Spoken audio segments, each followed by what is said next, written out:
Salut, c'est Trado, je suis content de vous retrouver pour la mise à jour de l'analyse technique du CAC 40. Alors, je n'ai pas d'action qui soit sortie du lot, donc pas de stratégie action aujourd'hui non plus. Et on va tout de suite passer au CAC 40. Alors, il faut savoir que la séance a été marquée par beaucoup de fébrilité, hein.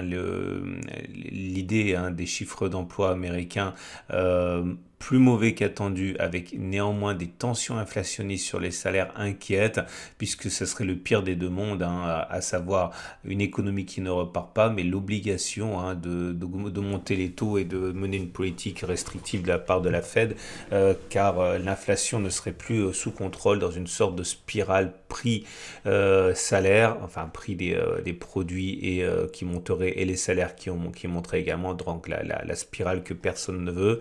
Bon, en tout cas, pour l'instant, il n'y a pas matière à s'extasier et regarder le canal ascendant qui a été cassé pour de bon.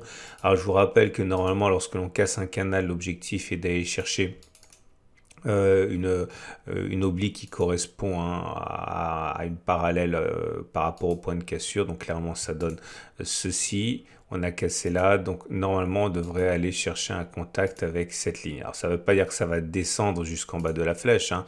On peut très bien latéraliser et aller toucher ici ou là, mais en tout cas ça correspondrait au support journalier des 6605, 6562. Autre élément à prendre en considération, c'est le fait que nous avons, non, j'en parlais tout à l'heure avec l'Ishimoku, mais cette oblique est à surveiller parce que la lagging span risque de la traverser bientôt. J'y reviendrai plus tard, faut pas que j'oublie. On est venu faire donc un nouveau contact avec le support hebdomadaire duquel on n'arrive vraiment pas à s'extirper. Le vrai support, c'est celui-là, celui du support journalier des 6605, 6522, 6562, et je pense qu'il est vraiment plausible qu'on aille le tester. Au-delà, on remarque au niveau des éléments techniques que la moyenne mobile à 7 jours redevient descendante et en dessous, donc la tendance immédiate redevient baissière. De même, la moyenne mobile à 20 jours est descendante et on est en dessous, donc la tendance générale est baissière. La M50 est ascendante et on est au-dessus, donc la tendance de fond est haussière. On a la M50 d'ailleurs a contribué à faire rebondir les cours, hein. Il y a des traders qui l'ont acheté visiblement. Et la moyenne mobile à 200 jours est toujours très ascendante et toujours en dessous des cours, donc la tendance de long terme est haussière. Il n'y a pas de doute par rapport à ça. Et on revient encore et encore à notre SAR et à notre super trend. Regardez, hein.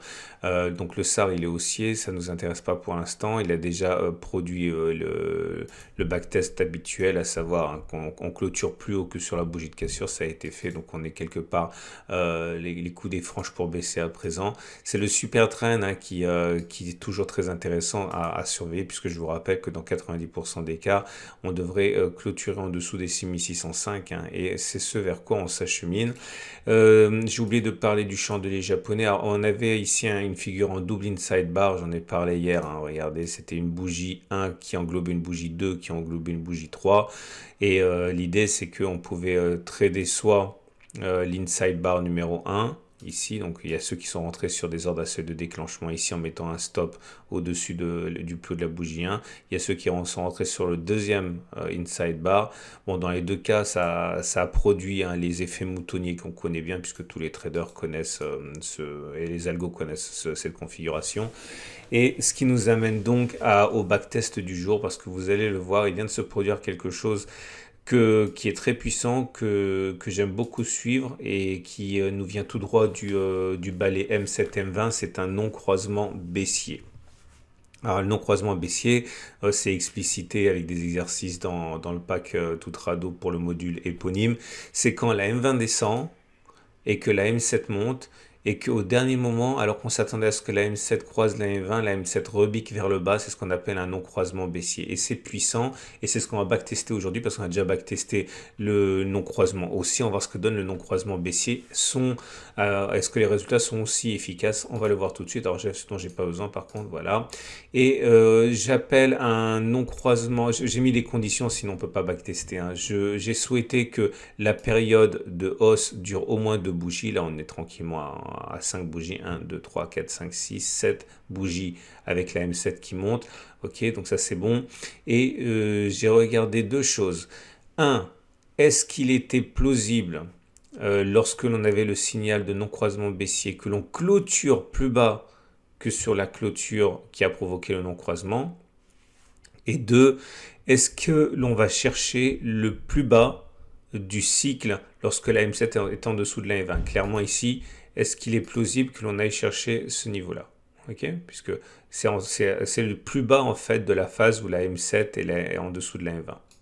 Donc on va prendre quelques exemples, sinon ça va être un peu compliqué. Regardez ici. Ok, donc ça fonctionne. Est-ce que c'était le non-croisement baissier sur cette bougie? Il faut que la M7 soit en dessous de la M20, hein, j'ai oublié de le dire. Donc voilà. Est-ce que la M20 descend? Oui. Est-ce que la M7 remontait vers la M20 pendant au moins 2 bougies? Oui, il y en a eu 3 bougies où la M7 montait. 1, 2, 3.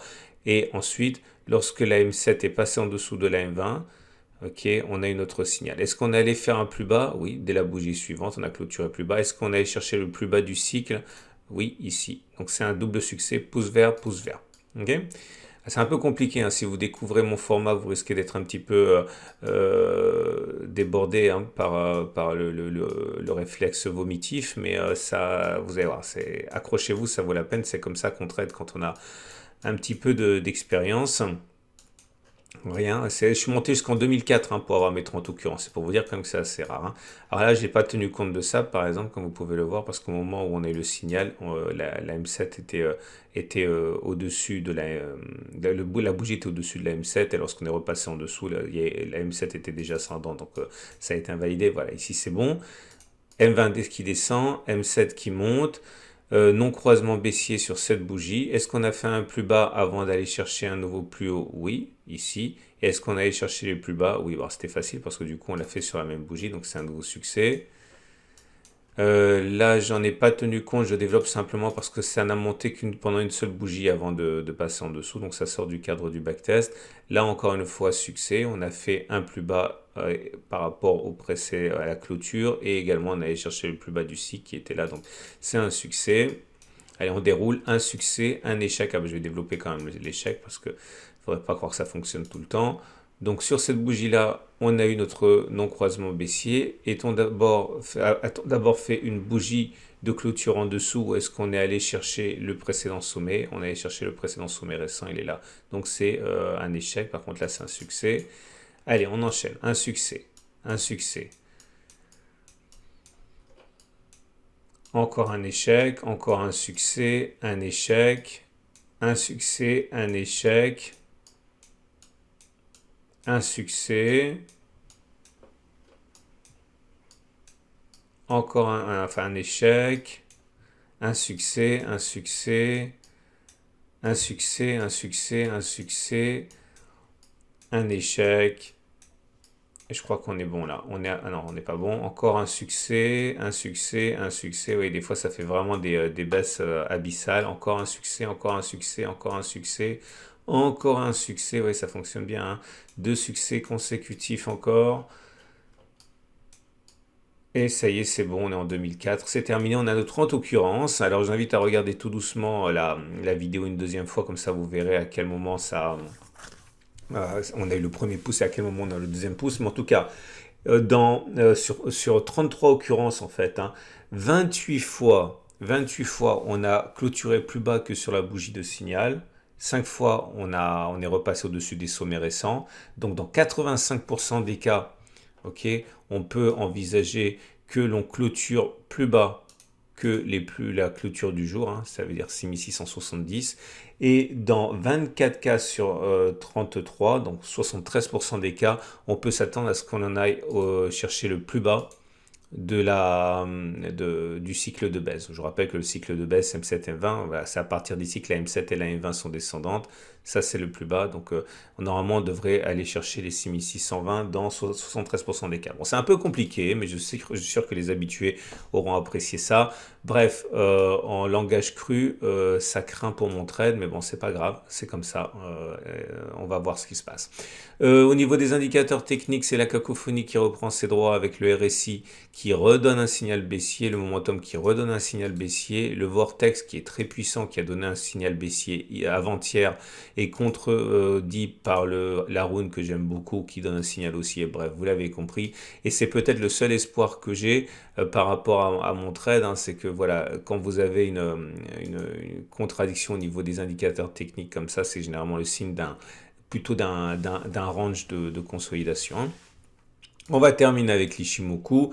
Et ce qui m'intéresse avec l'Ishimoku, c'est le fait qu'on va arriver à un moment de vérité, là, puisque vous voyez, on avait cette oblique ascendante qui a été cassée par les cours sur cette bougie, avec derrière la baisse qu'on a connue. Et regardez, ça risque de se produire dès demain avec la lagging span. Et si la lagging span casse également l'oblique descendante, il devrait y avoir une accélération baissière, hein, ok. Sinon, la tendance de fond, elle est plutôt haussière, mais de moins en moins haussière, puisque la SSB est complètement plate.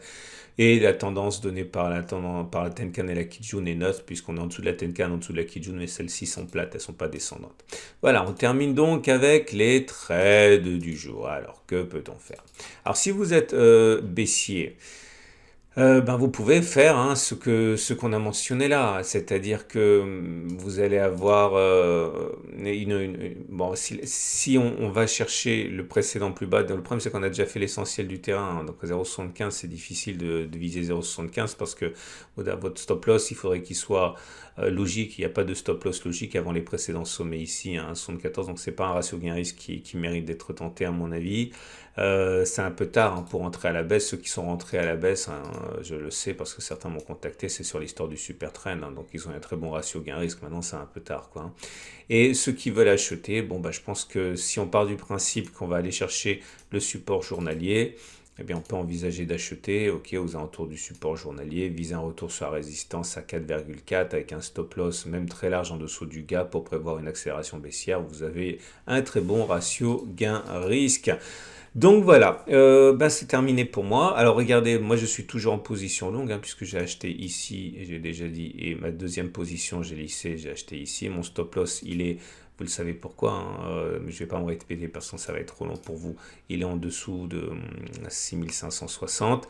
Peut-être que je vais me mettre à quelques centièmes en dessous, parce que bon, ça joue pas grand-chose, j'ai mon ratio 1,5, peut-être que je vais me mettre, voilà, je sais pas, 6549 pour éviter les chiffres ronds, pour me permettre peut-être une légère touchette, hein, mais voilà, ça va pas aller plus loin. Si on va plus loin que 6549, à mon avis, ça va pas être possible, hein. Voilà, je vous souhaite une excellente journée donc, et je vous dis à demain pour la mise à jour.